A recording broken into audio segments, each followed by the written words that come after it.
सोचो ज़रा, क्या हो अगर तुम दुनिया की परवाह किए बिना खुलकर अपनी ज़िंदगी जी सको? क्या हो अगर तुम ये डर ही ख़त्म कर दो कि लोग क्या कहेंगे? बहुत से लोग अपनी ज़िंदगी में दुखी इसलिए हैं क्योंकि वो दूसरों की सोच, उनकी उम्मीदों और समाज के बनाए हुए नकली नियमों में उलझे हुए हैं।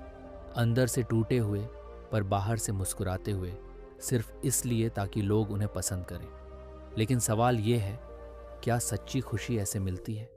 यही सवाल उठाती है ये ज़बरदस्त किताब, the courage to be disliked. ये कोई आम मोटिवेशनल किताब नहीं है। ये एक गहरी बातचीत है, एक युवा और एक बूढ़े दार्शनिक के बीच। ये किताब ना सिर्फ तुम्हारे सोचने का तरीका बदल सकती है, बल्कि तुम्हारी पूरी जिंदगी को एक नया मोड़ दे सकती है, अगर तुम तैयार हो सच्चाई से सामना करने को। इस किताब में बताया गया है कि कैसे हम खुद को फालतू के गिल्ट, शेम और लोगों की एक्सपेक्टेशन से आज़ाद कर सकते हैं और असली खुशी हासिल कर सकते हैं। तुम्हें ये समझ आएगा कि तुम जो सोचते हो कि तुम्हारा पास्ट तुम्हें डिफाइन करता है, असल में एक इल्यूजन है। ये किताब सिखाती है कि तुम अपने चॉइसेस से अपनी किस्मत बदल सकते हो, आज, अभी, इसी पल से। तो अगर तुम भी इनर पीस, रियल हैप्पीनेस और ट्रू फ्रीडम चाहते हो, तो ये वीडियो तुम्हारे लिए है। हम इस समरी को चैप्टर बाय चैप्टर तोड़ेंगे, आसान भाषा में, एग्जाम्पल्स के साथ, ताकि तुम हर पॉइंट को फील कर सको, समझ सको और अप्लाई भी कर सको। तो चलो शुरुआत करते हैं इस बदलाव के सफ़र की, बुक ऑडिबल के साथ। चैप्टर 1, तुम्हारा पास्ट तुम्हारा फ्यूचर तय नहीं करता। कभी सोचा है कि हम बार बार एक ही गलती क्यों दोहराते हैं? क्यों कुछ लोग कहते हैं, मैं ऐसा ही हूँ, मेरा बचपन ही ऐसा था। पर सच ये है, हमारा पास्ट हमें मजबूर नहीं करता, हम खुद उसे पकड़कर बैठे रहते हैं। इस चैप्टर में दार्शनिक कहता है, तुम्हारा पास्ट तुम्हारी प्रॉब्लम नहीं है, तुम्हारा नज़रिया प्रॉब्लम है।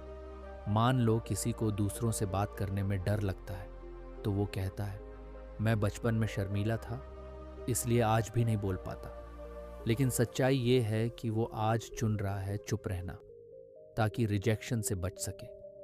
मतलब ये कि हम अपने बिहेवियर्स को जस्टिफाई करने के लिए पास्ट का बहाना बनाते हैं, लेकिन हम चाहें तो आज से एक नई डायरेक्शन चुन सकते हैं। युवक को ये बात बहुत चुभती है, क्योंकि वो सोचता है कि हर इंसान अपने पास्ट का शिकार है। पर दार्शनिक उसे धीरे धीरे ये समझाता है कि तुम अपने चॉइसेस से अपने फ्यूचर को लिख सकते हो। हम ये मानते हैं कि क्योंकि मेरे साथ ऐसा हुआ इसलिए मैं वैसा हूँ, लेकिन असल में हम ये सोचकर अपनी पावर दूसरों को दे देते हैं। अब सोचो, अगर तुम ये पावर वापस ले लो, क्या तुम वो बन सकते हो जो तुम सच में बनना चाहते हो? इस चैप्टर का सबसे बड़ा मैसेज है, तुम बदल सकते हो अगर तुम सच में बदलना चाहो। दूसरा अध्याय, लोगों को खुश करने की मजबूरी से कैसे निकलें। सोचो ज़रा, तुम कुछ अच्छा काम करना चाहते हो, अपने मन का कुछ करना चाहते हो, लेकिन अचानक एक आवाज़ आती है अंदर से, लोग क्या कहेंगे। बस वहीं से खेल बिगड़ता है। यही डर, यही अप्रूवल एडिक्शन हमें हमारी असली ज़िंदगी से दूर कर देता है। और इस चैप्टर में इसी जहर का इलाज बताया गया है। दार्शनिक सीधा सवाल करता है युवक से, क्या तुम हर किसी को खुश कर सकते हो? युवक कहता है, शायद नहीं, लेकिन कोशिश तो करनी चाहिए ना। दार्शनिक मुस्कुराता है और कहता है, यही तो सबसे बड़ी प्रॉब्लम है। जब तुम हर किसी को खुश करने की कोशिश करते हो, तब सबसे ज्यादा दुखी खुद तुम हो जाते हो। क्योंकि सच्चाई ये है, हर इंसान की उम्मीदें अलग हैं, और अगर तुम सबको सेटिस्फाई करने चल पड़े तो तुम्हारी आइडेंटिटी ही खो जाएगी। अब सोचो, अगर कोई तुम्हारे कपड़े, बोलने का तरीका या तुम्हारे फैसलों से खुश नहीं है, क्या इसका मतलब ये है कि तुम गलत हो? नहीं। इस चैप्टर का सबसे गहरा मैसेज है, हर इंसान की अपनी रिस्पॉन्सिबिलिटी होती है। तुम्हारी रिस्पॉन्सिबिलिटी है कि तुम अपनी ज़िंदगी ईमानदारी से जियो। बाकियों की रिस्पॉन्सिबिलिटी है कि वो उस पर कैसे रिएक्ट करते हैं। इसको किताब में कहा गया है सेपरेट टास्क्स, यानी अपने और दूसरों के काम को अलग पहचानो। मान लो तुम्हें सिंगर बनना है, लेकिन तुम्हारे घर वाले कहते हैं इससे कुछ नहीं होगा। अब यहाँ 2 टास्क हैं। तुम्हारा टास्क अपने दिल की सुनकर ट्राई करना, उनका टास्क उसे एक्सेप्ट करना या क्रिटिसाइज करना। अगर तुम उनकी थिंकिंग को चेंज करने में लगे रहोगे तो अपना रास्ता भूल जाओगे, लेकिन अगर तुम अपना काम ईमानदारी से करते रहो तो या तो दुनिया बदलेगी या तुम्हें कोई फर्क नहीं पड़ेगा। दार्शनिक एक शानदार बात कहता है, जब तुम खुद को पसंद करने लगते हो तब तुम्हें किसी और की अप्रूवल की ज़रूरत नहीं रहती, और यही है असली आज़ादी। अब सवाल ये है, क्या तुम रेडी हो लोगों की नज़रों से बाहर निकलकर अपनी नज़रों में ऊपर उठने के लिए? ये चैप्टर तुम्हें सिखाता है कि किसी को खुश करना प्यार नहीं है और खुद से झूठ बोलना किसी की मदद नहीं करता। चैप्टर 3, हीन भावना, जब हम खुद को कमतर समझते हैं। क्या आपने कभी खुद से ये कहा है, मैं दूसरों जितना अच्छा नहीं हूँ, उसमें वो टैलेंट है, मुझ में नहीं। मैं कोशिश करूँगा लेकिन मुझसे नहीं हो पाएगा। अगर हाँ, तो आप अकेले नहीं हैं। हम सब ने कभी ना कभी खुद को दूसरों से कंपेयर करके छोटा महसूस किया है। इस चैप्टर में दार्शनिक इस इन्फीरियोरिटी कॉम्प्लेक्स यानी हीन भावना पर बात करता है। युवक पूछता है, क्या खुद को थोड़ा कम समझना गलत है? दार्शनिक कहता है, कम समझना नहीं, उस कमजोरी को बहाना बनाना गलत है। देखिए, हीन भावना होना ह्यूमन नेचर है।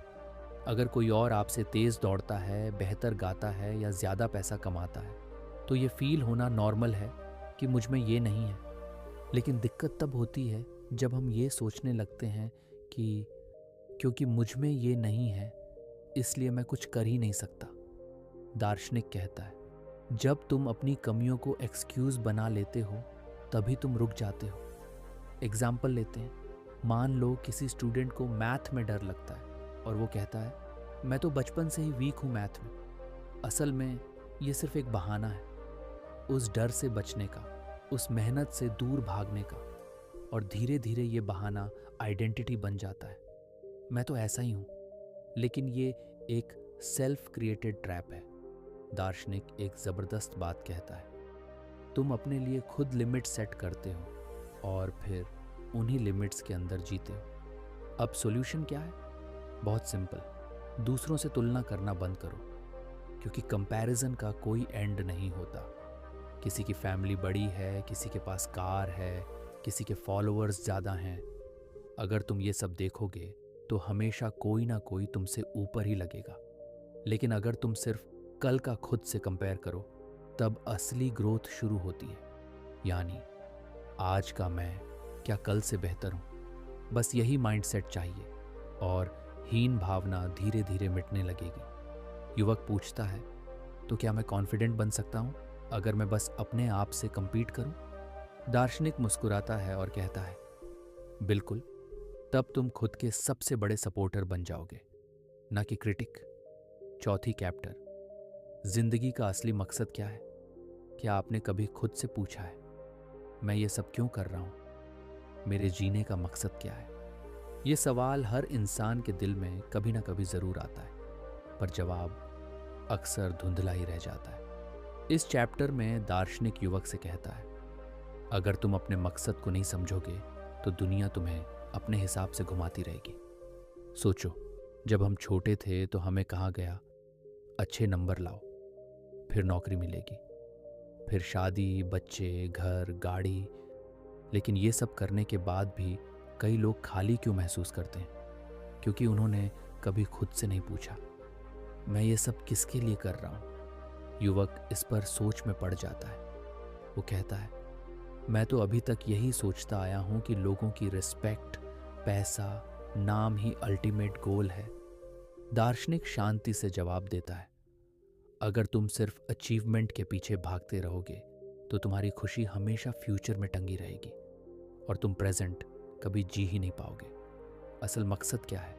कंट्रीब्यूशन, जुड़ाव, मीनिंगफुल रिलेशनशिप्स, दूसरों की ज़िंदगी में कुछ अच्छा जोड़ना। इस चैप्टर में फिलॉसफी ये कहती है कि इंसान तब सबसे ज़्यादा फुलफिल्ड महसूस करता है जब वो खुद से आगे सोचता है, जब वो दूसरों की भलाई में अपनी पहचान ढूंढता है। युवक पूछता है, तो क्या पैसा, सक्सेस, फेम ज़रूरी नहीं? दार्शनिक मुस्कुराकर कहता है, ज़रूरी है, लेकिन वो टूल्स हैं, मकसद नहीं। जैसे एक पेंटर के पास ब्रश और रंग हो, लेकिन अगर उसे पता ही ना हो कि वो क्या पेंट करना चाहता है, तो वो क्या बनाएगा?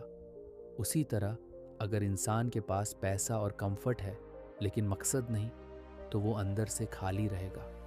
और उस एम्प्टीनेस को भरने के लिए लोग डिस्ट्रैक्शंस ढूंढते हैं, शोर, शोहरत, शॉपिंग, सोशल मीडिया, लेकिन सुकून फिर भी नहीं मिलता। असल सुकून तब आता है जब आप जानते हैं, मैं जो कर रहा हूँ वो सिर्फ मेरे लिए नहीं, किसी और की जिंदगी को भी बेटर बना रहा है। इस चैप्टर का सबसे पावरफुल मैसेज है, live not to be recognised but to recognise others. यानी इसलिए मत जियो कि लोग तुम्हें पहचाने, बल्कि इसलिए जियो कि तुम दूसरों को पहचान सको। चैप्टर 5, क्या खुद के लिए जीना मतलब सेल्फिश होना है?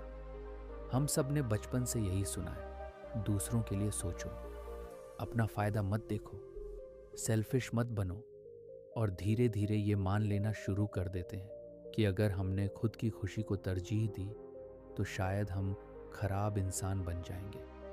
लेकिन इस चैप्टर में दार्शनिक एक बहुत ही गहरी बात कहता है, खुद के लिए जीना खुदगर्जी नहीं, हिम्मत है। युवक थोड़ा चौंकता है, वो पूछता है, अगर मैं सिर्फ अपनी पसंद, अपने मन की सुनकर डिसीजंस लेने लगूं, तो क्या लोग मुझे गलत नहीं समझेंगे? दार्शनिक जवाब देता है, लोग तुम्हें हमेशा जज करेंगे, चाहे तुम उनके हिसाब से चलो या अपने। फर्क बस इतना है कि जब तुम अपने दिल की सुनते हो तो तुम कम से कम खुद के सच्चे होते हो। इस चैप्टर में एक पावरफुल कॉन्सेप्ट इंट्रोड्यूस होता है, self acceptance and true freedom. सच्ची आज़ादी तब आती है जब हम ये समझ लेते हैं कि हर किसी को खुश करना हमारी जिम्मेदारी नहीं है। खुद की फीलिंग्स, नीड्स और डिज़ायर्स को दबाना कोई महानता नहीं है। और सबसे बड़ी बात, खुश रहने के लिए किसी की अप्रूवल की ज़रूरत नहीं है। 5वां अध्याय, क्या खुद के लिए जीना मतलब स्वार्थी होना है? हम सब ने बचपन से यही सुना है, दूसरों के लिए सोचो, अपना फ़ायदा मत देखो, सेल्फिश मत बनो। और धीरे धीरे ये मान लेना शुरू कर देते हैं कि अगर हमने खुद की खुशी को तरजीह दी तो शायद हम खराब इंसान बन जाएंगे। लेकिन इस चैप्टर में दार्शनिक एक बहुत ही गहरी बात कहता है, खुद के लिए जीना खुदगर्जी नहीं, हिम्मत है। युवक थोड़ा चौंकता है, वो पूछता है, अगर मैं सिर्फ अपनी पसंद, अपने मन की सुनकर डिसीजंस लेने लगूं, तो क्या लोग मुझे गलत नहीं समझेंगे? दार्शनिक जवाब देता है, लोग तुम्हें हमेशा जज करेंगे, चाहे तुम उनके हिसाब से चलो या अपने। फर्क बस इतना है कि जब तुम अपने दिल की सुनते हो तो तुम कम से कम खुद के सच्चे होते हो। इस चैप्टर में एक पावरफुल कॉन्सेप्ट इंट्रोड्यूस होता है, self acceptance and true freedom. सच्ची आज़ादी तब आती है जब हम ये समझ लेते हैं कि हर किसी को खुश करना हमारी जिम्मेदारी नहीं है। खुद की फीलिंग्स, नीड्स और डिज़ायर्स को दबाना कोई महानता नहीं है। और सबसे बड़ी बात, खुश रहने के लिए किसी की अप्रूवल की ज़रूरत नहीं है। युवक फिर सवाल करता है, लेकिन अगर मैं सिर्फ अपने हिसाब से जीने लगा तो क्या मैं अकेला नहीं हो जाऊंगा? दार्शनिक फिर मुस्कुराता है और कहता है, अकेलापन तब होता है जब तुम दूसरों की दुनिया में खो जाते हो लेकिन खुद की पहचान खो बैठते हो। जबकि अकेले रहना एक चॉइस है, एक शांति है जहां तुम खुद से जुड़े रहते हो। इस चैप्टर का एक शानदार उदाहरण है, एक पेड़ अगर सिर्फ इस डर से झुक जाए कि लोग क्या कहेंगे तो वो कभी अपनी पूरी ऊंचाई नहीं छू सकता। उसी तरह अगर तुम हर डिसीजन सिर्फ इसलिए ले रहे हो कि लोग खुश हो जाएं, तो तुम कभी भी वो इंसान नहीं बन पाओगे जो बनने के लिए पैदा हुए थे। दार्शनिक कहता है, सेल्फ केयर और सेल्फिशनेस में फ़र्क है। सेल्फ केयर मतलब खुद से सच्चा होना, और जब तुम खुद से सच्चे होते हो तभी दूसरों के साथ भी ईमानदारी से जुड़ पाते हो। चैप्टर 6, क्या हम वाकई बदल सकते हैं? अक्सर लोग कहते हैं, मैं ऐसा ही हूँ यार, क्या करूँ?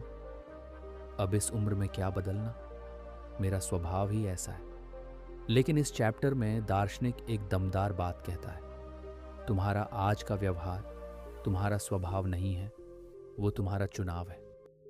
युवक थोड़ा हैरान होता है, मतलब जो मैं कर रहा हूं वो मैं बदल सकता हूं, लेकिन ये सब तो मेरी पर्सनैलिटी है जो बचपन से बनी है। दार्शनिक कहता है, तुम्हारी पर्सनैलिटी कोई जन्म से मिली चीज नहीं है, वो तुम्हारी बनाई हुई है, और जिसे तुमने बनाया है उसे तुम बदल भी सकते हो। यहाँ एक बड़ा कॉन्सेप्ट सामने आता है, टीलियोलॉजी वेज डिटर्मिनिज्म। बहुत से लोग सोचते हैं कि उनका पास्ट उनकी प्रेजेंट और फ्यूचर तय कर देता है। जैसे कि कोई बच्चा गरीब घर में पैदा हुआ तो वो कभी सक्सेसफुल नहीं हो सकता। लेकिन फिलॉसफी कहती है, तुम्हारा पास्ट तुम्हें डिफाइन नहीं करता, तुम्हारा पर्पस करता है। यानी अगर तुमने ठान लिया कि तुम बदलोगे तो कोई पास्ट, कोई मेमोरी, कोई गलती तुम्हें रोक नहीं सकती। एग्जाम्पल लो, अगर कोई इंसान बार बार गुस्सा करता है तो वो कहता है मेरा गुस्से वाला स्वभाव है, लेकिन असल में वो उस गुस्से का यूज़ करता है ताकि लोग उससे डरें, उसकी बात माने। यानी गुस्सा उसका पर्पस सर्व करता है। अब अगर वो इंसान चाहे तो वो गुस्सा करना बंद कर सकता है, क्योंकि वो बिहेवियर एक चॉइस है, कोई कर्स नहीं। युवक पूछता है, तो क्या इसका मतलब ये है कि मैं अपने हर बिहेवियर को बदल सकता हूँ? दार्शनिक का जवाब बहुत सीधा है, बिल्कुल, लेकिन सिर्फ तब जब तुम जिम्मेदारी लोगे, ब्लेमिंग बंद करोगे।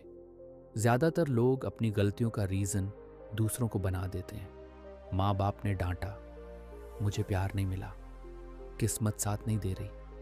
पर जब तक हम दूसरों को जिम्मेदार ठहराते रहेंगे तब तक खुद को बदलने की ताकत हमारे हाथ में नहीं आएगी। इस चैप्टर का सबसे इमोशनल हिस्सा तब आता है जब दार्शनिक कहता है, तुम्हें बदलने से कोई नहीं रोक सकता सिवाय खुद तुम्हारे। और यही बात हमें आज सोचने पर मजबूर करती है, क्या हम सच में बदलना चाहते हैं या बस उस पुराने कंफर्ट जोन में पड़े रहना चाहते हैं? चैप्टर 7, क्या असली खुशी सिर्फ रिश्तों में छुपी है? युवक इस चैप्टर की शुरुआत में पूछता है, क्या इंसान अकेले भी खुश रह सकता है? क्या मुझे किसी और की जरूरत नहीं है? दार्शनिक थोड़ी देर चुप रहता है, फिर कहता है, इंसान की सबसे गहरी जरूरत है बिलोंगिंग, यानी जुड़ाव महसूस करना।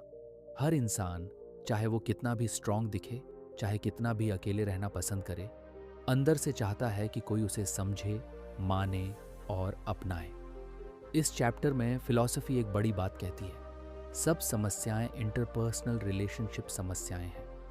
यानी इंसान की ज़्यादातर परेशानियां दूसरों से रिश्तों से जुड़ी होती हैं। नफरत, jealousy, insecurity, fear of rejection, ये सब वहीं से शुरू होती हैं।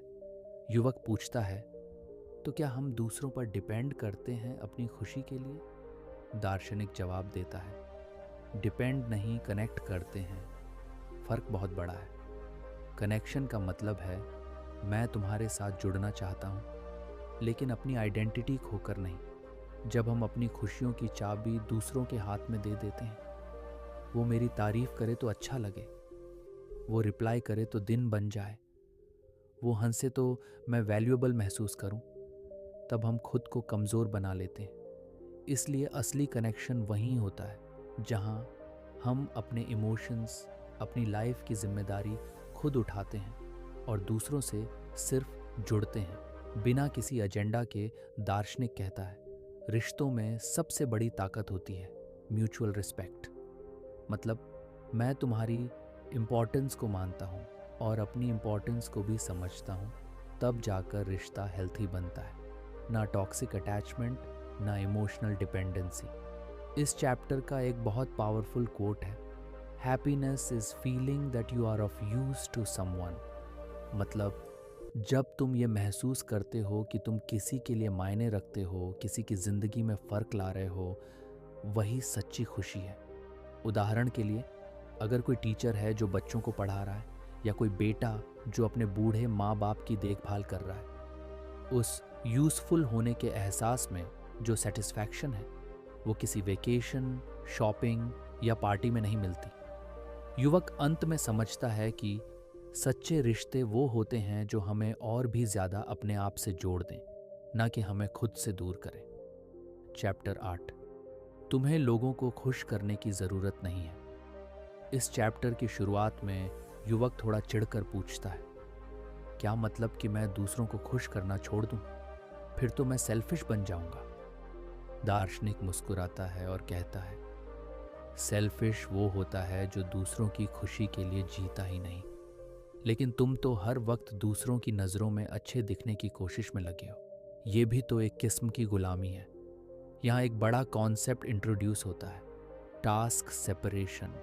मतलब हर इंसान को ये पहचानना चाहिए कि कौन सा काम उसका है और कौन सा किसी और का। जैसे तुम्हारा काम है सच्चाई से बोलना, लेकिन सामने वाला उसे माने या ना माने ये उसका काम है।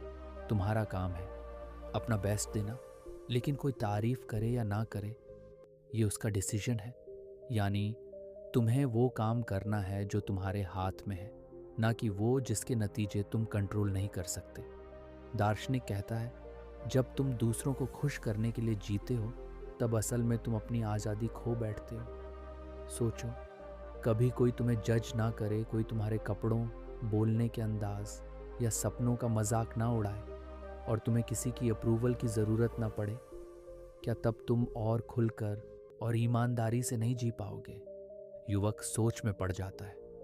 उसकी आंखों में एक चमक आ जाती है, जैसे पहली बार उसे एहसास हुआ हो कि हाँ, मैं दूसरों की सोच से डरता रहा हूँ और शायद इसी वजह से खुद की आवाज़ कभी सुनी ही नहीं। दार्शनिक आगे कहता है, जब तुम अपने टास्क और दूसरों के टास्क को अलग कर लेते हो तब तुम इमोशनल फ्रीडम की ओर पहला कदम रखते हो। इसका मतलब ये नहीं कि तुम रूड बन जाओ या लोगों की फीलिंग्स की कदर करना छोड़ दो, बल्कि इसका मतलब है, मैं तुम्हारी रिस्पेक्ट करता हूँ, लेकिन मैं तुम्हारी अप्रूवल का गुलाम नहीं हूँ।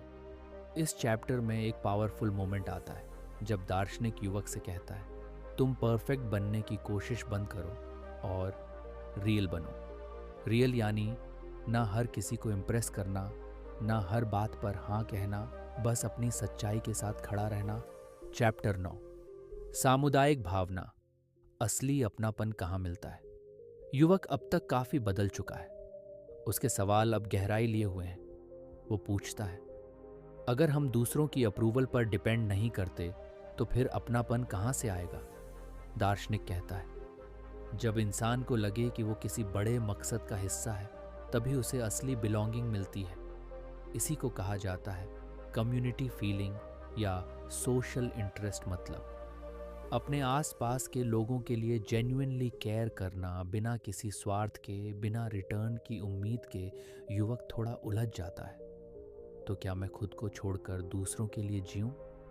दार्शनिक मुस्कुराता है और कहता है, नहीं, बल्कि खुद को इतना स्ट्रांग बनाओ कि तुम्हारे अंदर दूसरों को देने की ताकत आ जाए। जब इंसान अपने पर्सनल पेन, ईगो और वैलिडेशन की चाह को साइड में रखकर दूसरों की मदद करता है, किसी को अपलिफ्ट करता है, किसी को अपना वक्त देता है, तभी वो कनेक्टेड फील करता है। क्योंकि कनेक्शन सिर्फ लेने से नहीं आता, देने से आता है। इस चैप्टर का मैसेज बहुत इमोशनल और पावरफुल है। जो इंसान खुद को यूज़फुल महसूस करता है वही अकेला नहीं होता। सोचिए, जब कोई टीचर बच्चों को पढ़ा रहा होता है, जब कोई नर्स किसी मरीज का ख्याल रखती है, जब कोई बेटा या बेटी अपने माँ बाप के साथ वक्त बिताता है, उन्हें उस पल में लगता है, मैं किसी के लिए इम्पॉर्टेंट हूँ, मैं किसी के काम आ रहा हूँ। और यही एहसास लोनलीनेस को मिटा देता है। दार्शनिक कहता है, तुम्हारा मकसद है अपने कंट्रीब्यूशन से इस दुनिया को थोड़ा बेहतर बनाना। यानी घर में छोटों को गाइड करना, वर्क प्लेस में अपने आइडियाज़ से टीम को सपोर्ट करना, किसी दोस्त का साइलेंटली साथ देना, किसी अजनबी को एक मुस्कान देना। ये छोटी छोटी बातें एक बड़ा फ़र्क पैदा करती हैं। युवक अब ये समझने लगा है कि असली खुशी शॉपिंग मॉल्स या इंस्टाग्राम लाइक्स में नहीं छुपी, बल्कि उन अनस्पोकन मोमेंट्स में है जहां तुम किसी की दुनिया में रोशनी बनकर आते हो। दार्शनिक अंत में कहता है, तुम्हारे जीने का मतलब सिर्फ तुम्हारी पर्सनल सक्सेस नहीं है, बल्कि ये है कि तुम दूसरों की जिंदगी में क्या बदलाव ला पाए। Chapter 10, live as if you're the writer. जिंदगी तुम्हारे हाथ में है। अब तक युवक बहुत कुछ सीख चुका है। अप्रूवल से आज़ादी, टास्क सेपरेशन, अपनापन का मतलब और अपनी वर्थ को पहचानना। लेकिन अब उसके सामने सबसे बड़ा सवाल है, अगर मैं अपनी जिंदगी खुद लिख सकता हूं तो कैसे शुरू करूं? दार्शनिक सीधा जवाब देता है, तुम्हें कोई पहले से बनी मीनिंग नहीं मिलेगी, तुम्हें खुद अपनी मीनिंग क्रिएट करनी है।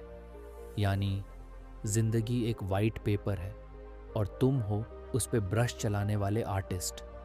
कोई कहता है तुम्हें ये बनना चाहिए, तुम्हारी एज हो गई, अब सीरियस हो जाओ। फैमिली एक्सपेक्टेशन समझो, सोसाइटी क्या कहेगी।